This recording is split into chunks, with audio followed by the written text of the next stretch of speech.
Would like to call to order the Lewis County Commissioners' business meeting of Monday, December 14th. We have a quorum with all three commissioners present. Flag salute. Commissioner Schulte, would you like to lead us? Please stand. I pledge allegiance to the flag of the United States of America and to the republic for which it stands, one nation under God, indivisible, with liberty and justice for all.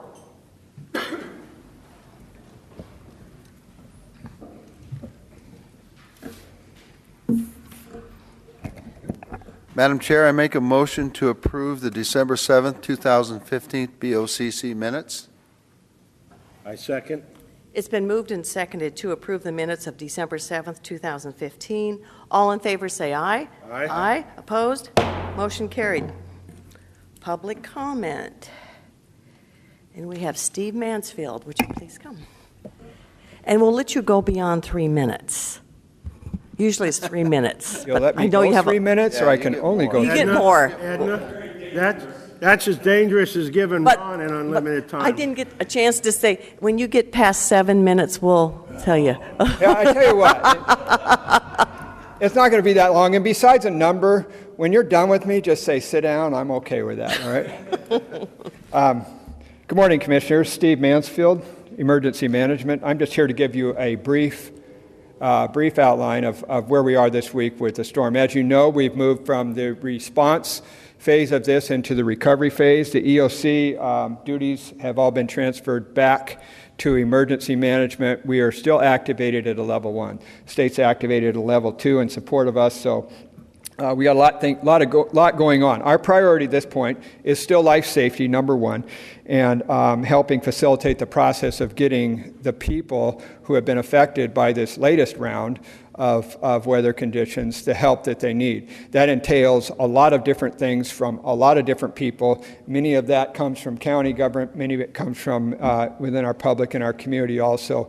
And a big part of my role is helping facilitate, identify, and making that happen. And this is so critical because while many of us now we're beyond basically what we think the flood was or is, and there's people that are out there suffering now. There may not be a large amount of them, but if there's one, we need to do what we can to get them the resources and the help that they need, and make sure that they have the information, more importantly, to find those resources and that help.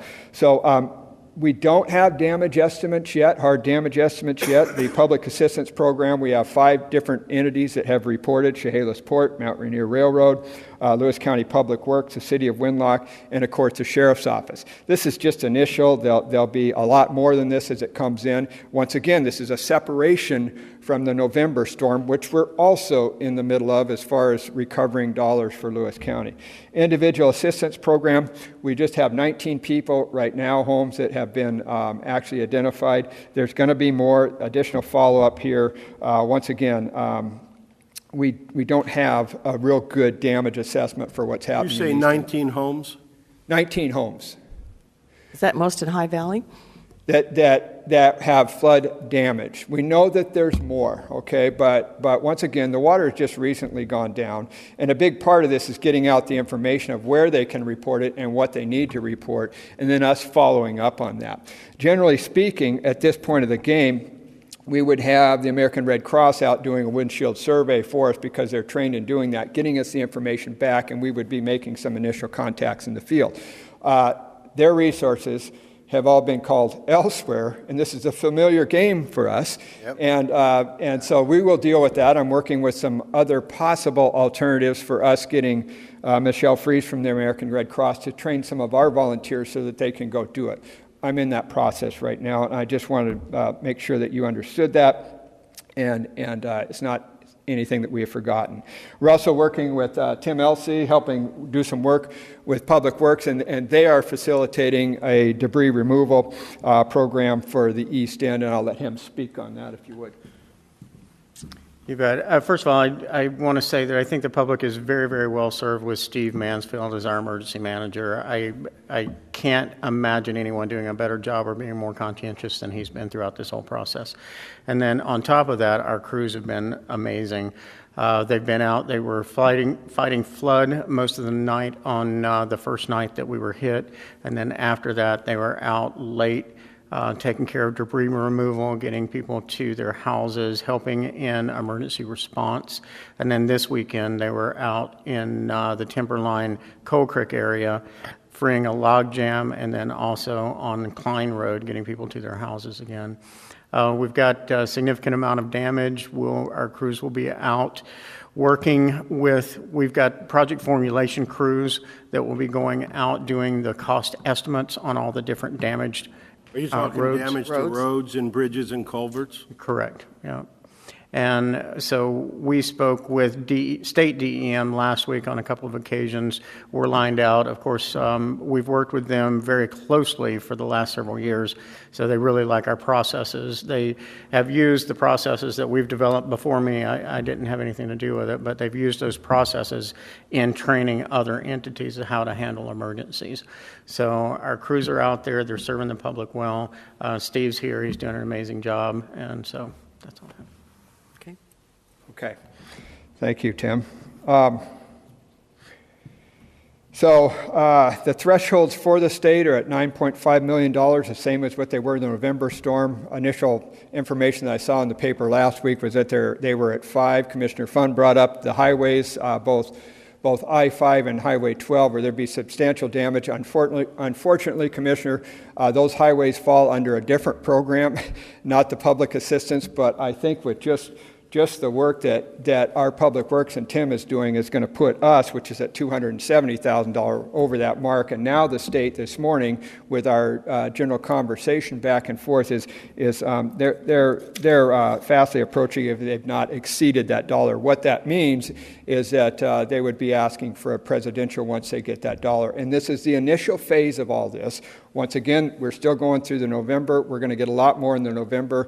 They generally don't roll these things together, and so it becomes very hectic when you have one storm after another. They canceled their damage assessment team that we were supposed to go with today. Supposedly it's supposed to be here tomorrow. This is the 4th time it's been canceled as a result of weather conditions and the work the issues that are having out in the community. So I just wanted to give you a brief update on that. I have the information packets that are going out today, tomorrow, and wherever we can for the east end of the county. I talked to Commissioner Fund if you would like to include anything in that packet. What's generally in that packet right now is the emergency management information, the information line and damage reporting information, and some really good information that our health department has put out regarding the health issues that occur whenever you have an event or an incident like this in a community where your wells, your septic, and other things are affected, which make people sick or they need to watch out for. Also, big kudos to the Sheriff's Office and Community Development, as well as Public Works and the Health Department for the work they've done in the field. The stuff that's happening in the field, these four agencies have done a great job out there. So, any questions? I just have one on the east end. Have we opened the transfer station to flood-associated debris? That's coming up. That's what Tim is working on at this point. Yes. Question on that. Yes. Thank you for bringing that up. We brought that up with the commissioners this morning, and that is a disposal district board action that will have to be done, so we're going to have a special meeting with the disposal district board probably on Wednesday.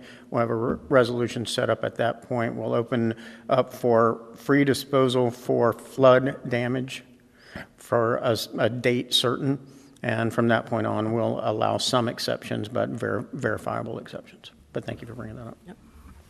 Okay. Any other questions? Steve, I do have one question. On the assessment team you talked about that was supposed to be here now that was for the November floods, is that correct? That's correct. What happens is once you report your initial dollars, and this is the initial phase, and there's time afterwards for everyone else to come on board, FEMA will send a team to the local jurisdiction that's reporting the damage.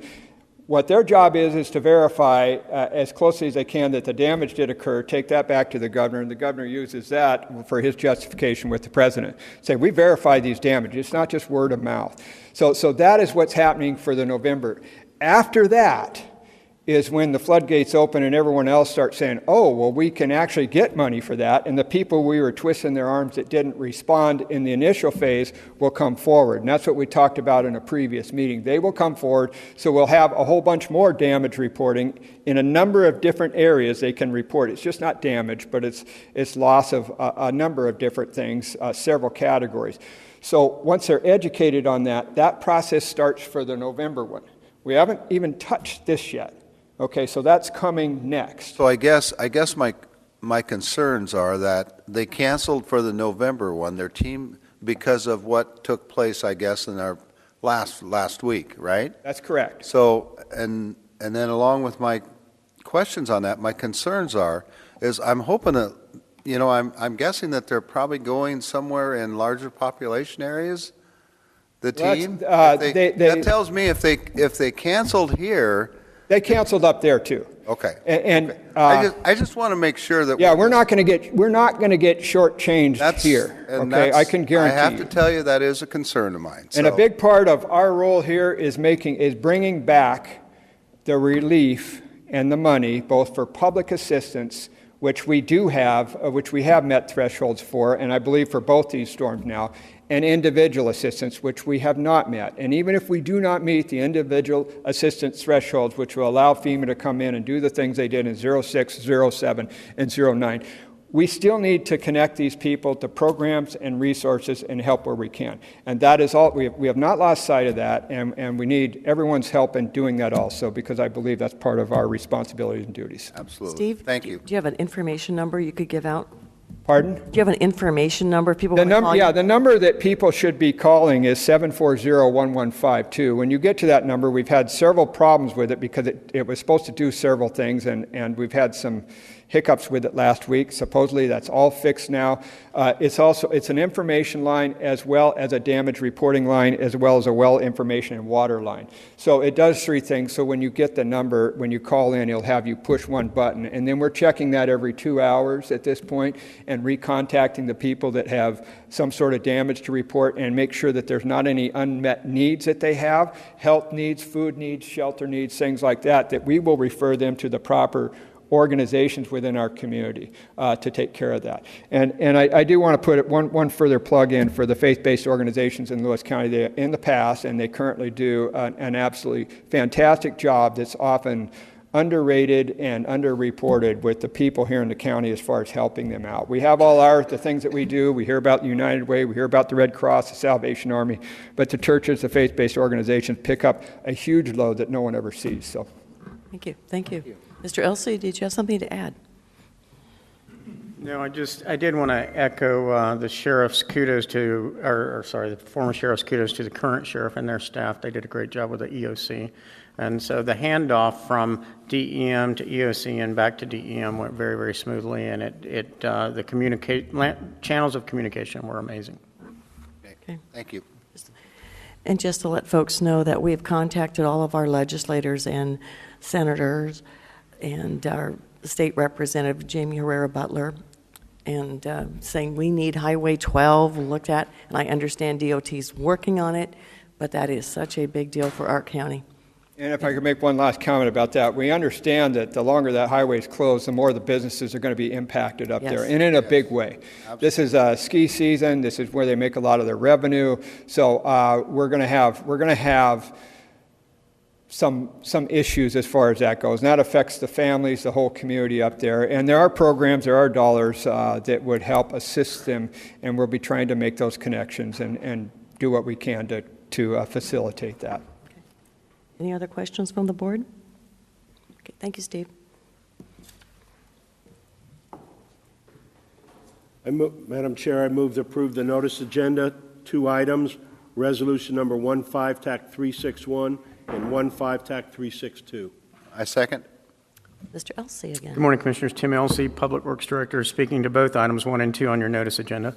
Item number 1 is a call for bids for the 2014 Flexible Guidepost Project Phase 1. Bids are due to the Clerk of the Board on or before 11 a.m. January 12, 2016. This is resolution number 15-361. This contract provides for the improvement of approximately 95 miles of roadway in the county by placing flexible guideposts as directed by the engineer and traffic control on various roads and other work, all in accordance with the contract plans and contract provisions and the standard specifications. This is part of the countywide safety program. This is phase 1 of the countywide safety program. One of the things that we have found out over the years is that low-cost measures can greatly improve safety on county and other roads. This is a low-cost measure that we can do to 95 miles of road that will greatly improve the safety on these roadways. Is that 95, almost 10% of our county roads? That's correct. Yeah, we've got about 1,050 miles of road, so quick math there, Commissioner. Yeah, good job. The next item on your notice agenda is a request for qualifications for the Vader-Enchanted Valley Water System Reservoir Project. RFQ packages are due to Public Works on or before 11 a.m. January 19, 2016. This is resolution number 15-362.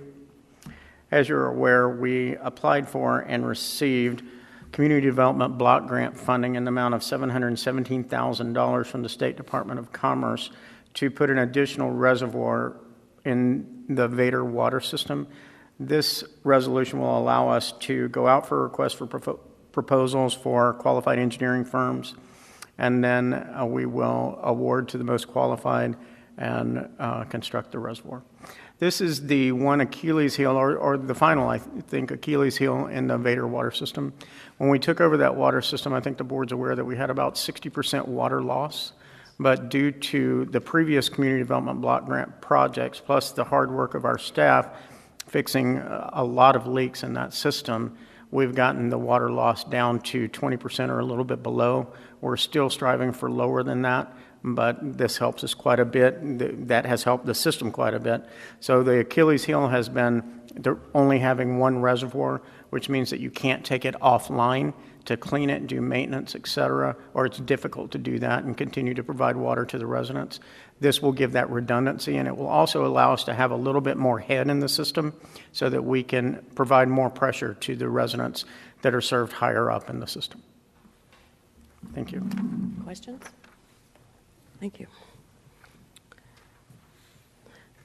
A motion has been made to approve the notice agenda, items 1 and 2, resolution number 15-361 through 362.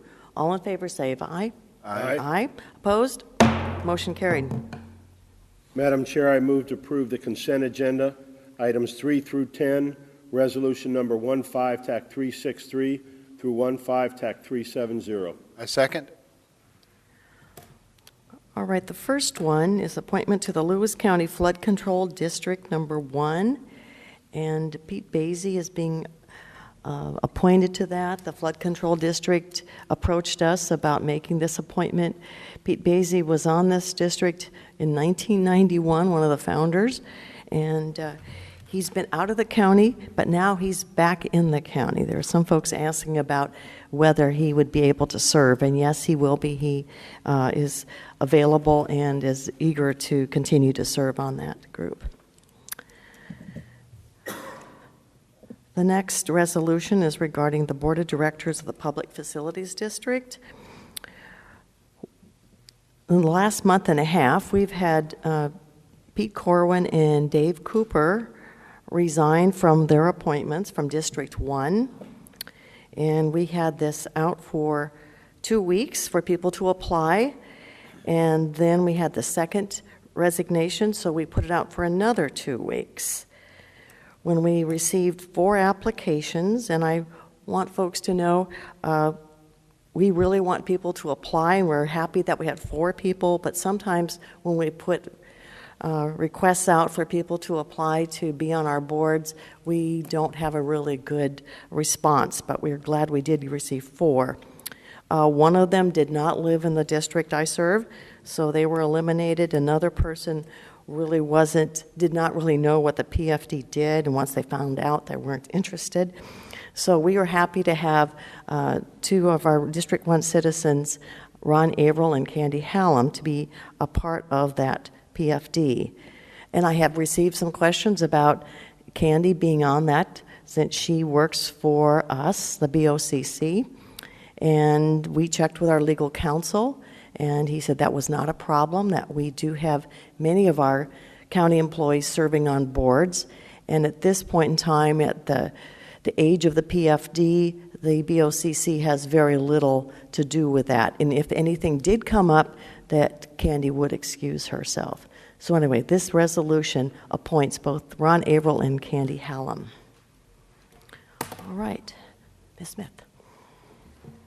Good morning, Commissioners. Suzette Smith, Auditor's Office, Financial Services Division, here this morning to present to you agenda items number 5, 6, and 7. Agenda item number 5, which is resolution number 15-365, is our weekly approval of warrants against the various county departments. Last week, we had 195 regular warrants, number 737846 through 738040, for a total of $731,021.69. Any questions on that one? Thank you. Oh, other than where did I learn Let's to read go for numbers? number 6. Agenda item number 6 is resolution number 15-366. This resolution will close Fund number 205, which is the 2005 Debt Service Fund, and will authorize the transfer of the residual cash to the 2015 debt service, which is Fund number 215. We refunded those refunding bonds in 2015 for savings to the county. These are limited tax general obligation refunding bonds, and it's now time to go ahead and close that fund to help clean up our books before the end of the year. There's approximately $47,000 residual. Once we do that, we'll move that to 215, which is where the new refunding bonds are now being serviced. Questions on that one? Okay, mine are boring. On roll. Agenda item number 7, resolution number 15-367. The Governmental Accounting Standards Board, which is the great Gatsby to me, has statement number 54, which regulates our fund balance. And when we're talking fund balance, we aren't talking cash and equivalents as they do when they're normally working with the budget. We talk about the true fund balance, which in the private sector you would consider as capital. In the governmental sector, we consider it fund balance. Gatsby 54 now says we have 5 components of fund balance, and we have to put our reserve money or our extra money in each one of those buckets. They also allow the highest authority to commit funds to certain projects. Those funds may be committed by specific revenue stream or by specific dollar amount. The Lewis County Animal Shelter has received from generous benefactors, has received 4 bequests. And in these bequests, they did not have a legal restriction as to how those funds were used. The Board of County Commissioners has discussed it along with the Public Health Director and the Animal Shelter Manager, and they would like to request that these unrestricted monies be committed to a specific project in capital maintenance for capital equipment repairs, and to move those funds into Fund 301, which is currently known as the Land Acquisition Fund, but will soon be renamed to the Capital Maintenance and Repair Fund, and that is Fund number 301. The dollar amount of these unrestricted bequests totals $438,757.60. And like I said, in this case, we are committing a specific dollar amount instead of a revenue stream. Any questions on that one? Good, thank you. Ms. Napier. Good morning, Lee Napier, Director of Community Development, speaking on agenda item number 8, resolution 15368. And the resolution before the board is to reappoint Jeff Millman to the Planning Commission.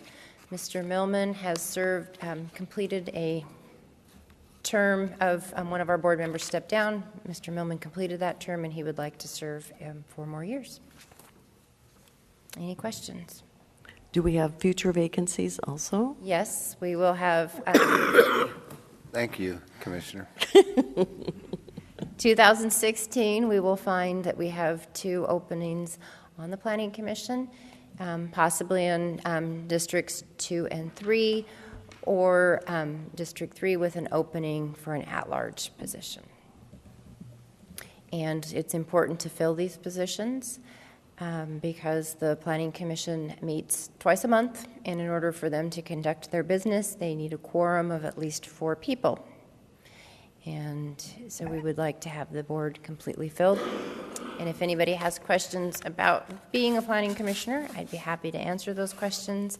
I've also found through Municipal Research Service Center an article that talks about the type of people that you would look for in your recruitment, as well as I think it covers what a person might be expected to do should they choose to become a planning commissioner. What is your phone number in case someone wants to ask you about those requirements or those That's a tough characteristics?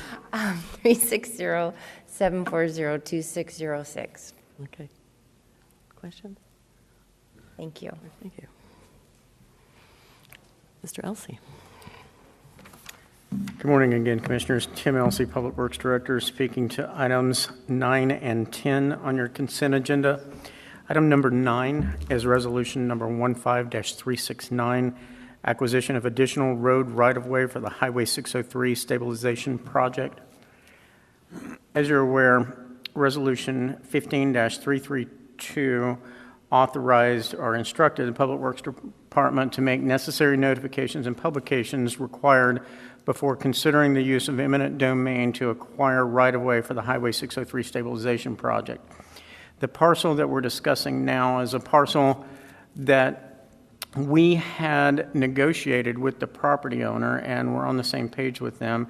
However, the property has since gone into foreclosure, and the negotiations with the new owner, Washington Savings Fund Society, have not been successful. This will authorize the prosecuting attorney to proceed with eminent domain procedures to acquire this property. Okay. Questions? Okay. Thank you. The next item on your agenda is item number 10, Resolution 15-370, initiating county road construction projects and assigning county road project numbers. This is something that we do every year. We have to go through and assign CRP, or county road project numbers, to new projects. This year, we only have a couple, and I'm trying to pull that up for me right now. One is the countywide 3R project, and that is resurfacing, restoration, and rehabilitation, of course. And the other, if I can get it to come up, is the countywide miscellaneous safety and guardrail project. So the 2016 countywide 3R program will be CRP number 2175, and the 2016 countywide miscellaneous safety and guardrail will be CRP 2176. Okay. Questions? Thank you. Thank you. It's been moved and seconded to approve the consent agenda, items 3 through 10, resolution number 15-363 through 370. All in favor say aye. Aye. Opposed? Motion carried. Madam Chair, with no further business, I move we adjourn. I second. It's been moved and seconded to adjourn. All in favor say aye. Aye. Opposed? Motion carried. We are adjourned. Thank you for coming today.